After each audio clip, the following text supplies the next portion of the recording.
Look up, look down, look out. Here come the Monkees. Mickey, David, Mike, Peter. We're talking about them in Monkeeing Around. That's right, Monkeeing Around has everything, including interviews, Episode reviews. album discussions. and other incredible surprises. Monkeeing Around, a podcast about the Monkees. Welcome back to Monkeeing Around. This week we are monkeying around with ourselves. Yep, it's just us. Woohoo! We haven't done an episode with just us in a while. Right.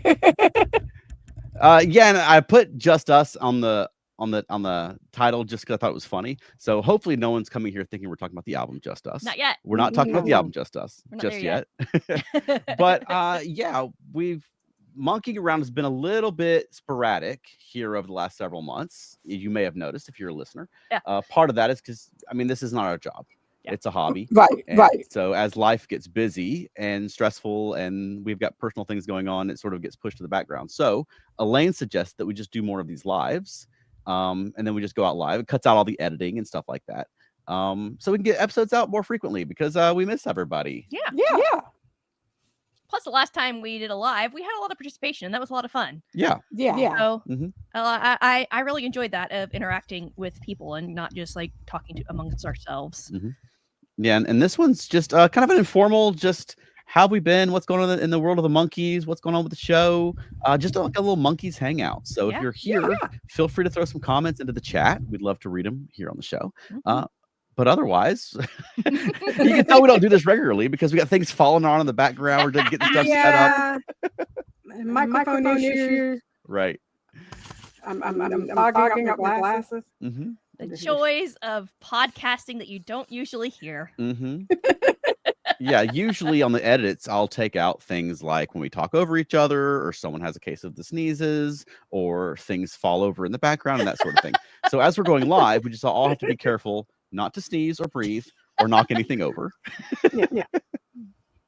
But we've got a lot of stuff that's been going on in the world of the Monkees Mhm. here lately. Yeah. The biggest one is that the Pisces box set has come out. Woohoo! Ta-da! And Elaine finally got hers on Friday, I understand. Yeah. Mhm. Yay! It's so pretty. But what I got the week before with the vinyl. Oh, yay! Yes. Which I meant to bring over, but it. I'm going wandering. Yeah. All right. So we had a comment from the Gen X Muse that says that echo is blowing my mind. Apparently, I'm echoing live. Yeah, are we echoing as well, Gen Yeah. X Muse? Because we can't hear it, and we were trying to chase down this echo before we went live. Elaine was hearing herself echoing, so let us know if you're hearing all of us echoing, if it's just Elaine echoing. Elaine, make sure you don't have our live stream open in a different tab or anything like that. Oh, so it is just Elaine. Okay. Okay. I even unplugged my microphone and I'm using a laptop microphone. Okay. And it's still echoing. Well, Elaine is very much like the voice of God here on the show. So she is calling down to us from the heavens with her words of wisdom. So Exactly. on the transcript, her words will be in red. So just everybody be prepared for that.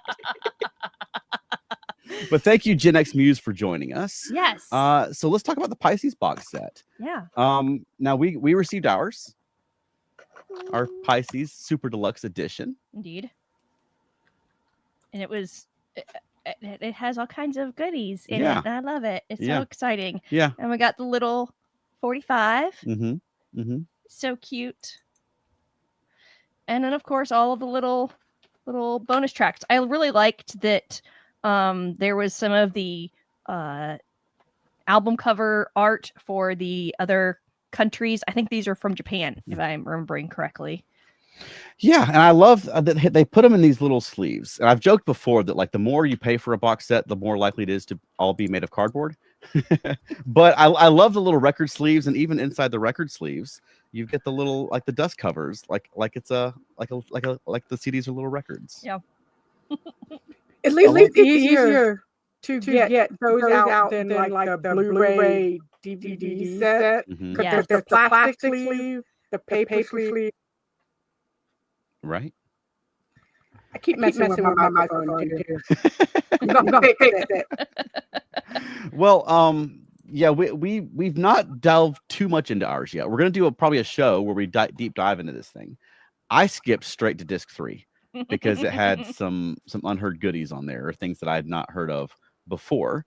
Now we had so Gen X Muse commented, I like that they took some kind of measures to keep the discs from getting scratched or damaged. Yes. I appreciate that too, because that'd be the worst if you get your Super Deluxe Edition box set and something's scratched. Yeah. Right? Like something got damaged in transport. Because I mean, I would love to think that the delivery folks are being as careful as possible and treating this thing with the reverence it deserves. Okay. But that's likely not the case. No, I mean, there's already a ding on the lower thing. Yeah, don't pick at it. I'm not picking at it. Okay. It's like, oh yeah. Yeah. I mean, that's what happens when you can't get these in record stores and you have to order them online because it's too hard to get them into stores and get them to the fans who want them.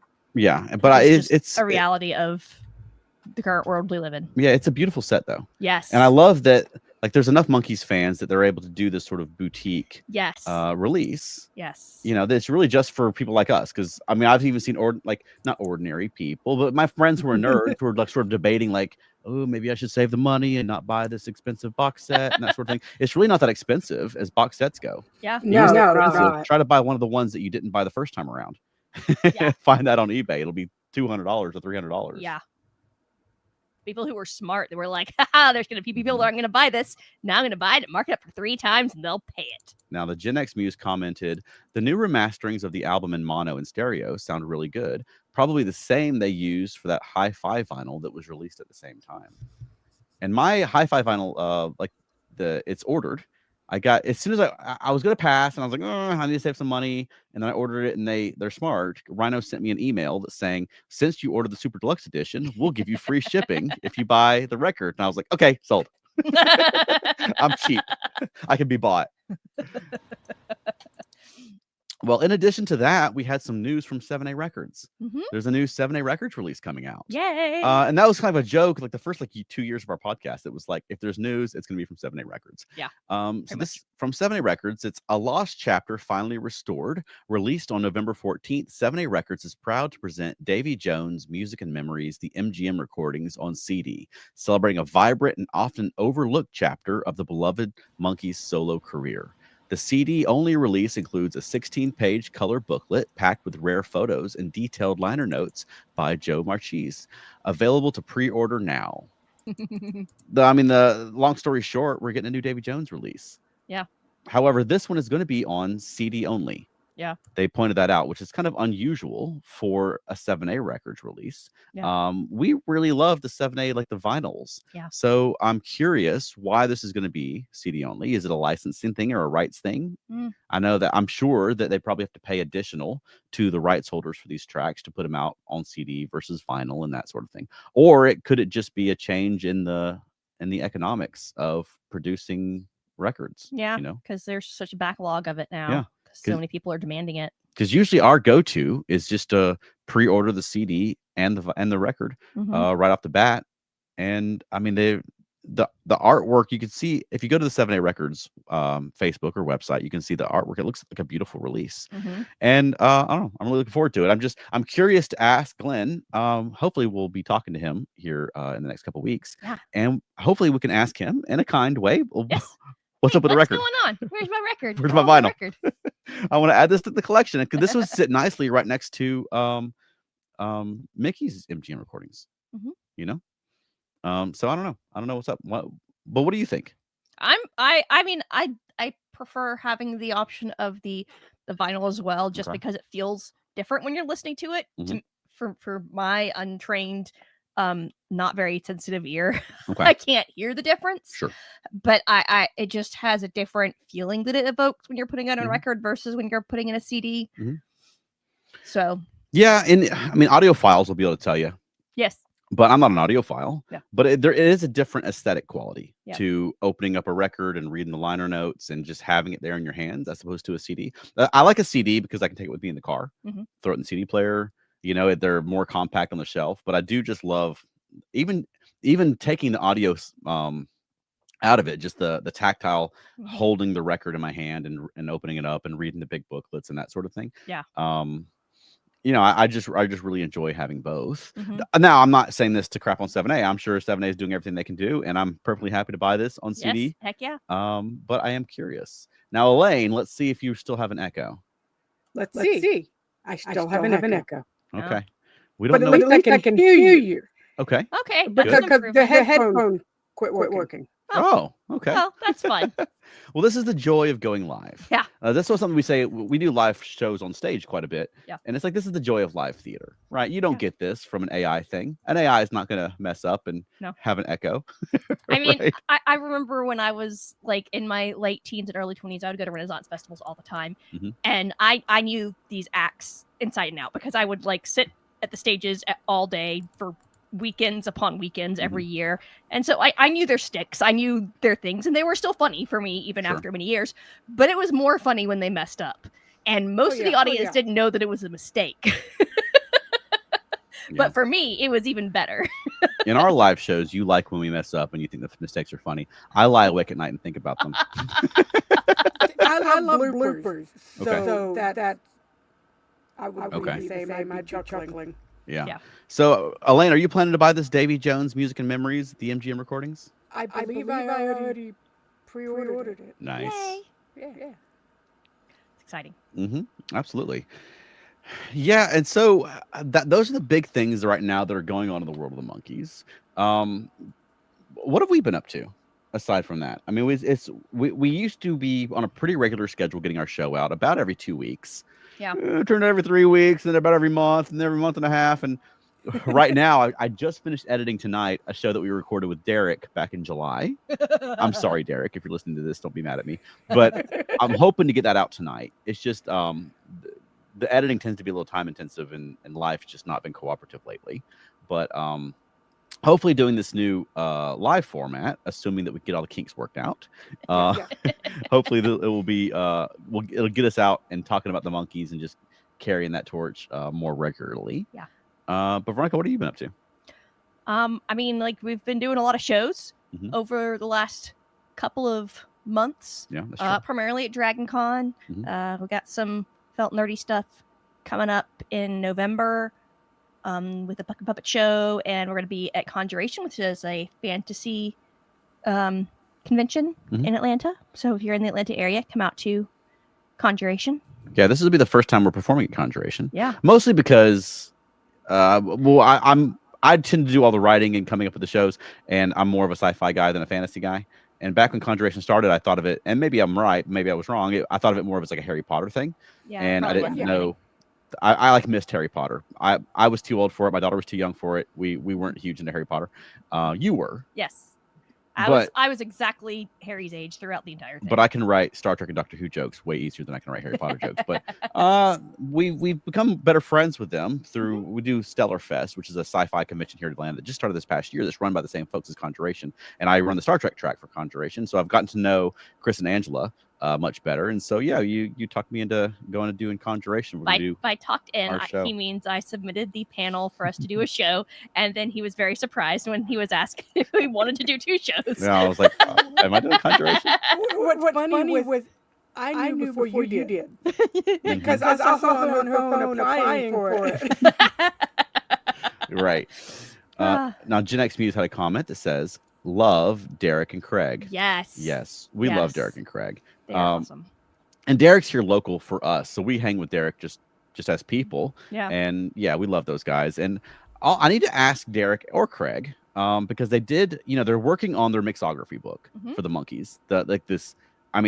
It's detailed to the point that like Andrew Sandoval asks them questions when he's working on his stuff. Yeah. Like they're experts on the Monkees mixography. And when the Headquarters box set came out, they came out with a little booklet that has sort of excerpts relating to Headquarters, and it fits right inside our Headquarters box set. But they didn't do one for Pisces, not that I've heard of. So I'd really love if they did a Pisces booklet too, because I want a matching Pisces booklet.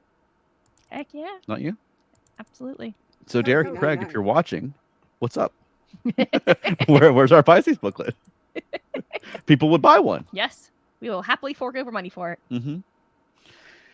Yeah, do we think that this is going to be the last of the Super Deluxe editions? That's what the rumors are saying from what I've been reading online. Okay. What do you think about that? I mean, do you think there's more? I mean, surely you could do. They haven't done changes, right? Surely there's. Because, for instance, they just recently found that missing, that unheard song that was from the Changes sessions. Yeah. So surely there's material you could put out there from the Changes sessions. I don't know if it's enough for a Super Deluxe edition, but Andrew would know better than we do. Yeah. But what about I mean, do you think there'd be a market for the Poolits and the Justices to do? I don't Super know Deluxe? if there's as much of a market as for or anything much after Pisces, unless they did Good Times. Okay. I'd go for a Good Times Deluxe edition. Yeah. Okay. Well, as we're recording this, it's October of 2025, right? So we're about 11 months out from the 60th anniversary of the Monkees. Yeah. Yes. So do we think that Rhino is going to do something special? I hope so. Me too. It would be nice. Yeah. Well, there have been some changes over on the personnel at Rhino to the point that I'm not even certain who would be the person. For a while there, 10 years ago, I should say now, that we sort of knew who the folks were at Rhino who were championing the Monkees stuff. Now I'm not sure what the situation is over there, but I would love it if they did something, especially with Mickey still as active and in great a voice as he is.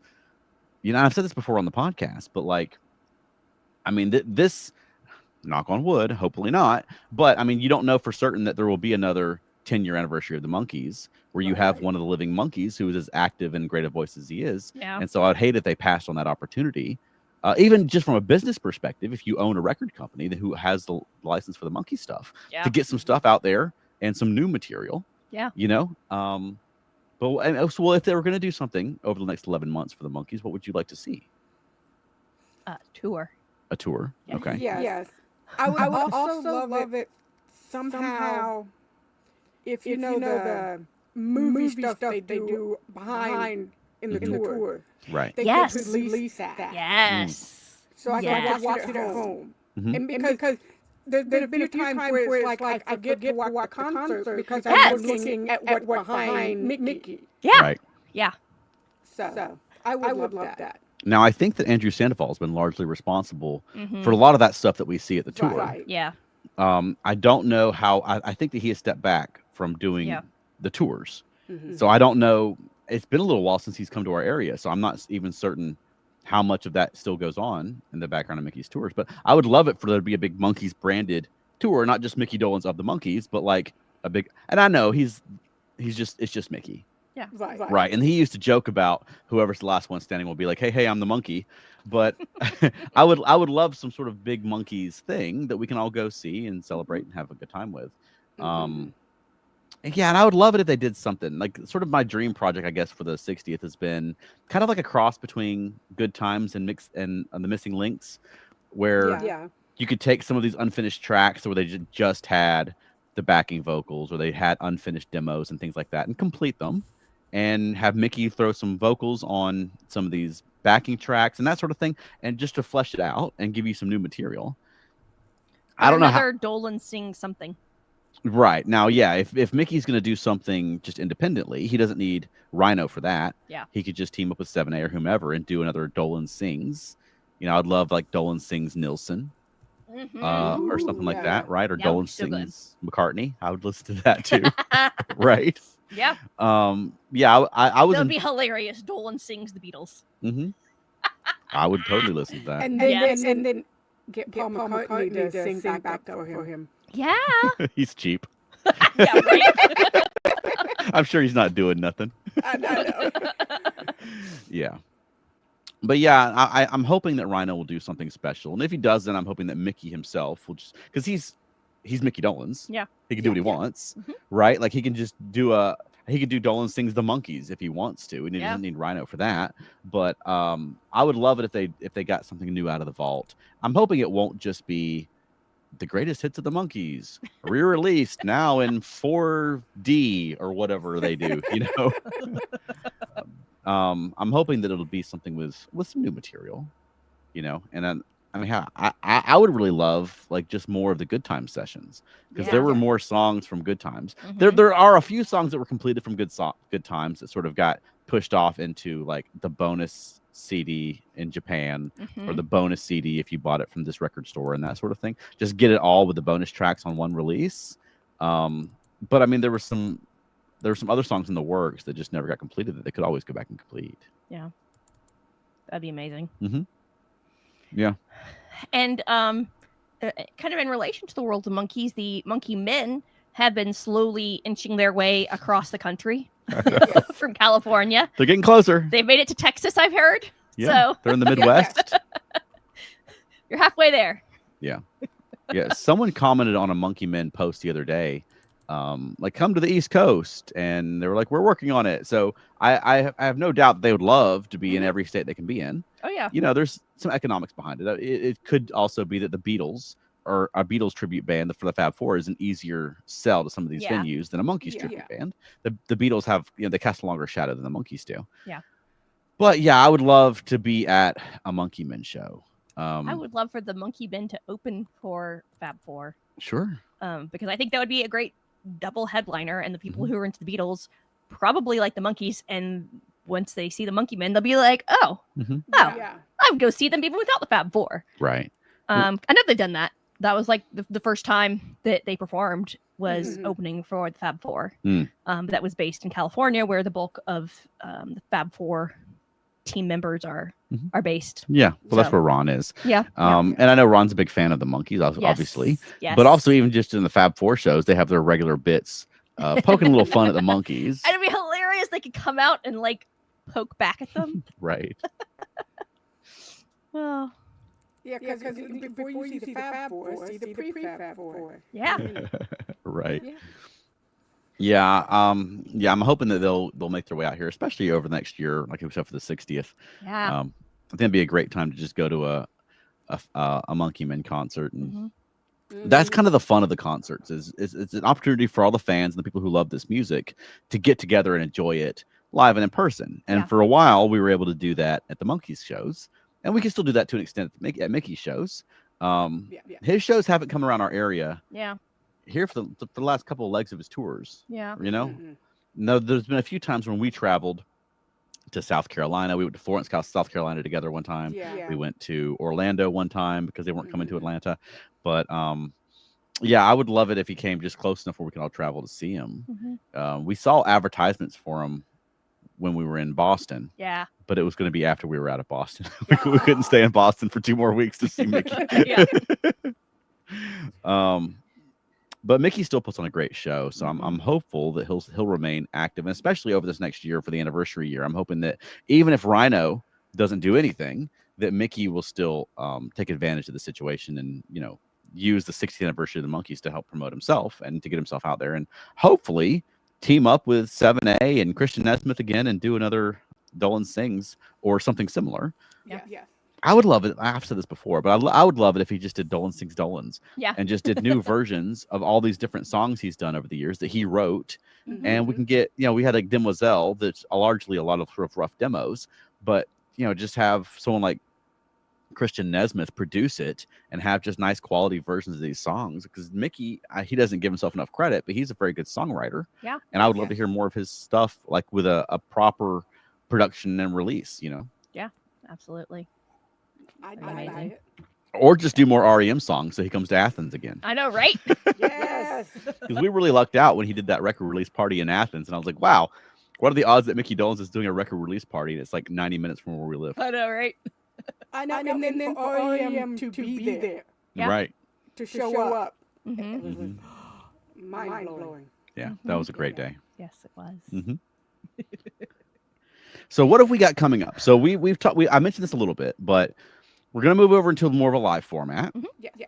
which does mean you may get on the podcast a little more hiccups, technologically. More pauses. Yeah, Elaine may be speaking with the voice of God. Who knows? Or you may get a little more background noise and that sort of thing, a little less edited, but a little more frequently, which I think will be beneficial. So it won't be 2-3 months between our episodes coming out. Well, but also you get to join in the conversation Yes. while we're having it. Yeah. So That was my favorite thing about the last time we did live. Was like there was tons of people that were in the comments.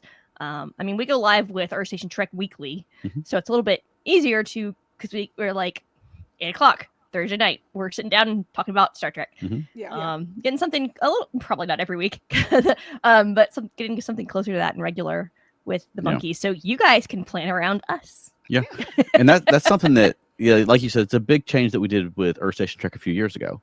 Because when we started our Star Trek podcast, it was the pandemic, and I had plenty of time to sit around editing and creating graphics and that sort of thing.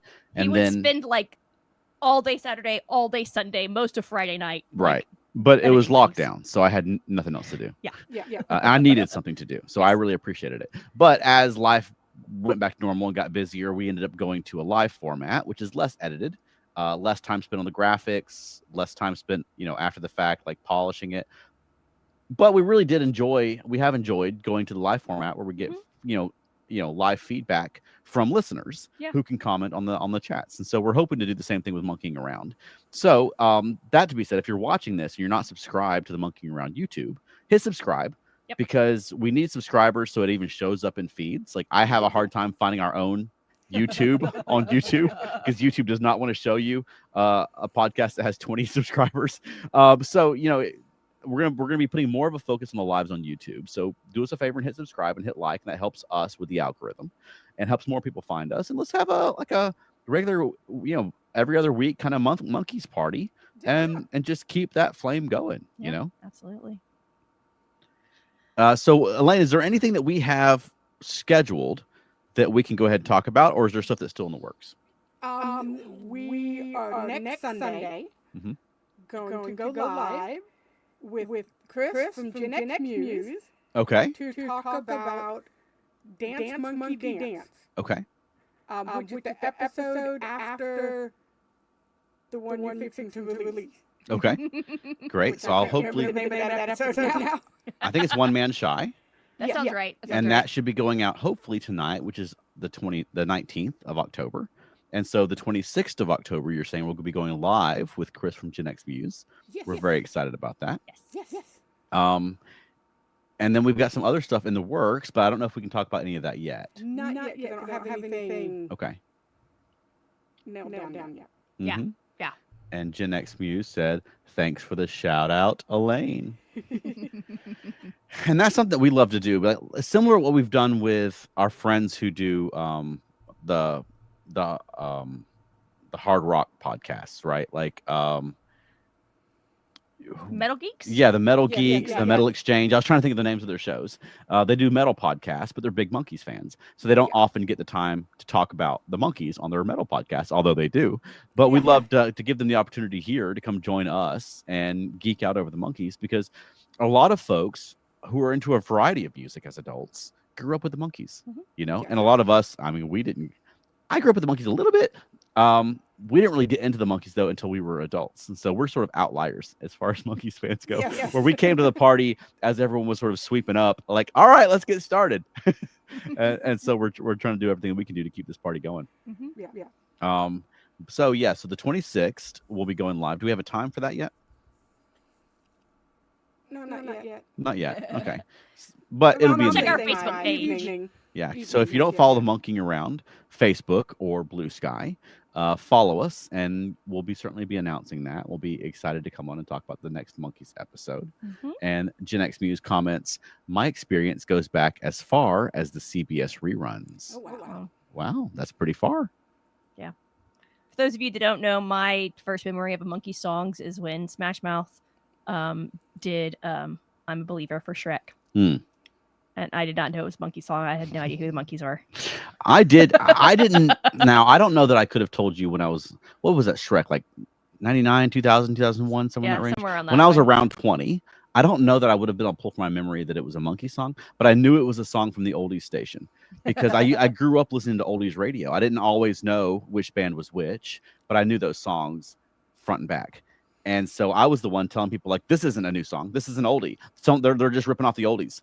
And it's very strange that in my adult life I've become such an obsessive about the Monkees that now it's funny to go back and think that even I didn't necessarily know who sang the song. I knew it was the Monkees. And I played the original for my oldest son, so he would know better than to think Smash Mouth with the original. Right. Yeah. Mhm. Yeah. Mhm. Yeah, Yeah. I listen to Radio Disney. Radio Disney, we're all ears. So It's- that was my radio experience as a kid. And that's because of Mickey Mouse's ears. Yes, because you're listening to. And that's funny because on our Star Trek podcast, you would say that you're big into Ferengi. They're also all ears. You've got kind of an ear thing going on. Apparently. But yeah, I'm excited to get this show going more regularly again. Yes. Yes. And I'm excited for it not to be my fault that it's always behind. Because we've had some good shows over the last few months, but yeah, just life has not been cooperative with me as far as getting it edited and out there. And so the last one that I've got to edit is now edited. I finished that up to this afternoon. We'll be getting that out, and now we're moving over into this more live format, which will be a little more raw, but oftentimes probably people won't even notice the difference. I will, but people who are just driving along in their car or cleaning the bathroom or whatever while they're listening to us won't necessarily notice the difference, you know. So as long as we don't have a lot of visual props, right? Yeah. And I'm working on because one thing I like to do in our shows is, you know, I'll put in clips from the episode, I'll put in clips from songs, things like that. So I'm going to do a little experimenting to see if I can do that live. Like I had to do with our little intro video tonight, was try to do it live without paying StreamYard $400 to do it live. I love you guys. Not that much. So I'm gonna work on that to see if I can still do little clips and videos and things and just have them ready in advance. But that'll be a sort of a work in progress. And so it'll be a new experience of monkeying around. Also, something that we haven't really talked much about, we may have mentioned it, was that our friend Ken Mills, famously of the Zilch podcast, reached out to us and asked us if we'd be willing to help with moderating or adminning the Zilch Facebook page. And so we have taken up that responsibility now of we are admins on the Zilch page. So we spend a lot of time approving people to join, trying to make sure that it's not a bunch of Russian bots joining the page, make sure it's not a bunch of scammers, make sure that it's not a bunch of, you know, the AI slop stuff coming through, trying to keep the Zilch Facebook page a good place. If you're a part of any big Facebook group, Monkees, Beatles, whatever, you'll notice a lot of this sort of like junk that creeps in. People who are scammers and posting AI articles and that kind of stuff. So we're trying to keep the Zilch page free of that kind of stuff, which does take some time. So if you have a post pending for a couple of days on the Zilch page, my apologies. We're trying to get to it. It is. I mean, it's daily. People are trying to join. I will say, if you've tried to join the Zilch page and you got declined, make sure you answer all the questions. That's what I was going to say. Even if your answers aren't correct, answer all the questions, because that's how we're sort of trying to screen out like bots and things, right? So we don't want a bunch of bots that just post spam into the group. So just make sure you answer the question. That's the first thing I go through is just anyone who's not answered all the questions, you're out of there. You know, even if you put I don't know. Right, or even like the button one trips people up, and people have to make up answers for it. And I'm not really concerned that you know what the button says, just that you are a person who is interacting with the question, right? So Gen X Muse posts, "I miss the Zilch podcast. Ken was such a cool host of that show." Yeah, we love Ken. Yeah, he called me on the phone one day on my way home from work, and we were just chatting about it. And he asked if we'd be interested in being admins for the Zilch page because they just needed some help with it. And we're like, yeah, we'd love to do that. I love the Zilch page. The Zilch podcast was instrumental for me when I first found the Monkees back in 2016. Back when I became a big fan, the Zilch podcast really was sort of guiding me through my fandom, you know, as they had interviews and pointing out things for me to check out. And that was really a big introduction for me. And so I owe a lot to Zilch as a podcast. And so I really want to give back. And I think adminning the Zilch page is a great way to do that. And so I don't mean to complain about it, having to go through all these posts and things and people and checking out, just trying to make sure that people are legit Facebook users and not just bots.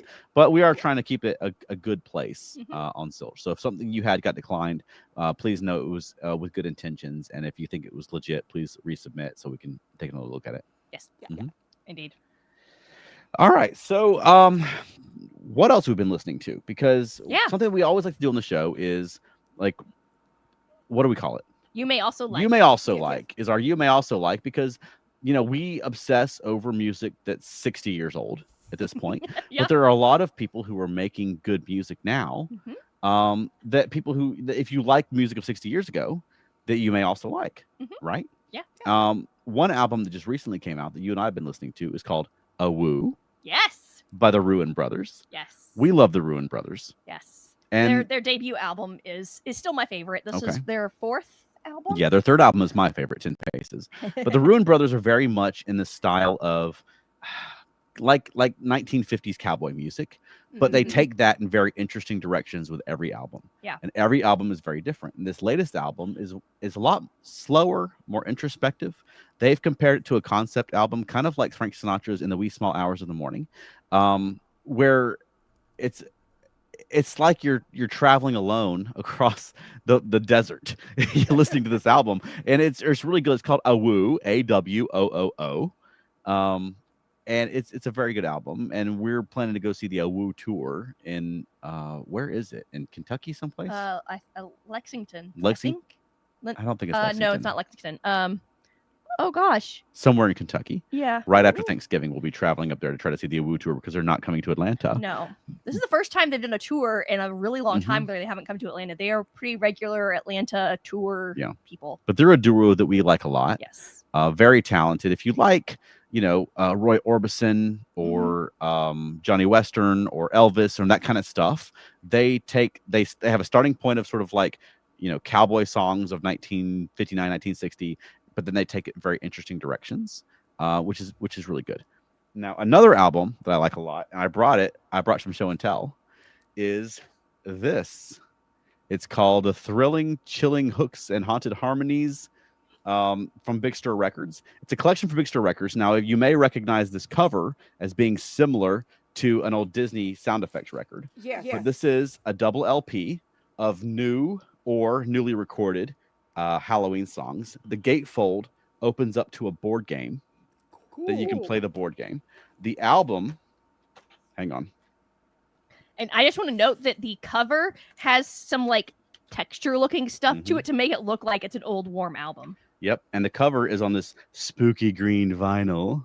But this is one of my favorite Halloween records in years. Yes. Because it's basically a collection of the Big Stir artists. Now, some of the songs are a little more modern. Some of the songs sound like the 60s. Some of the songs, there's one song in particular that sounds like a 50s novelty song, kind of like Purple People Eater. Yes. But this record, it sounds very much like you're listening to a collection of Halloween songs over the past 60 years, but it's a bunch of new stuff that you've not heard. Yeah. And the first 100 people who order, and I'm only saying this because I got in on it, the first 100 people who order, it comes with this little gift bag, which also comes with little game pieces. I don't know if you can see them on the camera. Probably not. To play your board game. Yeah. And so it came with a pair of die and these little game pieces to play on the board game, which is super fun. And also because it's like a mom and pop like record label, they also sent me like a handwritten thank you card. I don't know if you'll be able to see this on the thing. That just says, "Hey Charles, thank you so much for your purchase of our Halloween grimoire. Enjoy it. Boo. Happy Halloween, Rex and Christina." Which you order something off Amazon, you don't get that. No. Right? And so this is just a really delightful record. I've been listening to it for I was listening to it on Spotify before I got the actual record, and now that I've got the physical copy, I'm listening to it even more. But it's just super fun. And they have like these little opening things that they made for like between the songs. There's basically a little skit before each song. Yeah. And some of them are like the Haunted Mansion or the Twilight Zone or Scooby-Doo. Little skits to introduce each song. There's 21 songs and these little skits in between. And so it's just a really fun Halloween playlist of just stuff you've never heard before. So check it out. It's called Chilling, Thrilling Hooks and Haunted Harmonies by Big Stir Records. I recommend it because it's super fun. Yes. And if you like Halloween music, some of them sound more 80s, some of them sound more 50s. It's like you're listening to a Halloween playlist that you've never heard before. Yep. Indeed. Right? Isn't it fun? Yeah. It's a lot of fun. I'm gonna have to look into that because I had the old Disney. like one side. It's like the chilling, thrilling sounds of the haunted house. And then the back side, the other side was a story, like somebody telling the story. Right. About he went to the bayou and the house and the ghost is up there going, "My baby, can you love my baby?" used to scare the. I had that when I was like 5 years old. Oh my gosh! Yeah. Right. Yeah. Well, this is one that I've really enjoyed so far. This is my favorite record of the season so far. A Woo is growing there, but it's not really a Halloween record. Yes. So this is my favorite Halloween record of the season. So check it out and buy it physical if you can, and buy it from Big Stir Records if you can. I noticed just today I was looking at the CD, and between shipping and just the lower cost, it would save me like $7 getting it on Amazon. But then I was like, but I want Big Stir to continue and keep making cool stuff, right? So maybe I'll just pay the extra $7. So the more the money goes to Big Stir Records, and so they keep making cool stuff, rather than paying some evil empire that's gonna like give them pennies on the dollar for this stuff. You know what I mean? Like, so it's worth checking out Big Stir Records and just buying it direct from the source if you can. But it is also on streaming platforms, Bandcamp and Spotify and so forth. So check it out. It's really a lot of fun. Yeah, indeed. Cool. Well, what else do we have to say before we wrap this thing up? Because we're almost at the 45-minute mark. Yeah, we went a lot longer than I expected us to. Okay. With no plan, we're just BSing. Yeah. I was going to say, y'all don't want me to talk about what I've been listening to lately because it does not relate to any of this. Well, so throw one thing out there. What have you been listening to, Elaine? Sucked into K-pop demon hunters. I love K-dramas a lot, but I have not watched that yet, and I'm kind of afraid to because then it will take over my life. Is what I've heard. And then the soundtrack, the songs have been stuck in my head. And we went to Atlanta United game yesterday, and you could vote on what song they were going to play at the end of the race. And that was a bad decision. There was a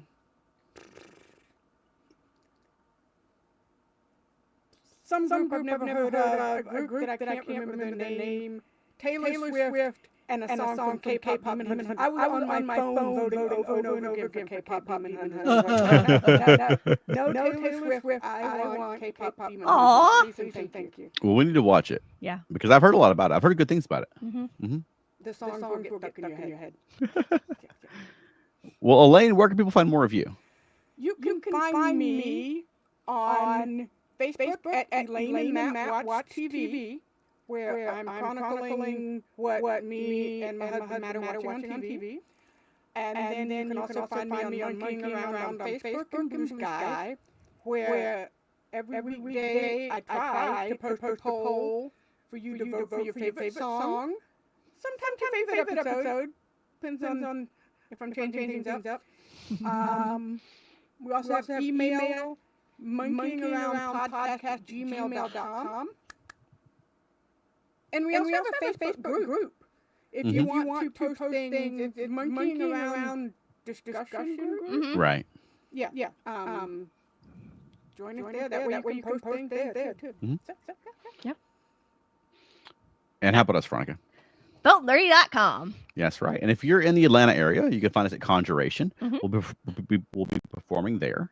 Yeah. We've also got the Halloween Puck and Puppet Show at the Center for Puppetry Arts. Will be coming up on November the 8th. What else we've got coming up? I think that's about it for Felt Nerdy so far. I'm sure we'll have a December Christmas Puck and Puppet Show. Yeah, I'm sure thereabouts, and then also that Puppet Palooza will be in the spring. Yep. So we're adding dates all the time. So check out check out feltnerdy.com or Felt Nerdy across social media. Or if you like the more adult puppetry stuff, you can find out Felt Nerdy and Dirty. Just keep in mind it's very adult, so don't load it up on your monitor at work. Not safe for work. Yeah, don't 21 plus. We ain't playing. Yeah. Where else people find us? Earth Station Trek, a show about Star Trek. That's right. And right now we're doing Legacy Star Trek topics, and that will be through January 15th, at which point we'll be talking about the new Star Trek show, Starfleet Academy. So we're very excited about that. Indeed. All right. Thanks for monkeying around.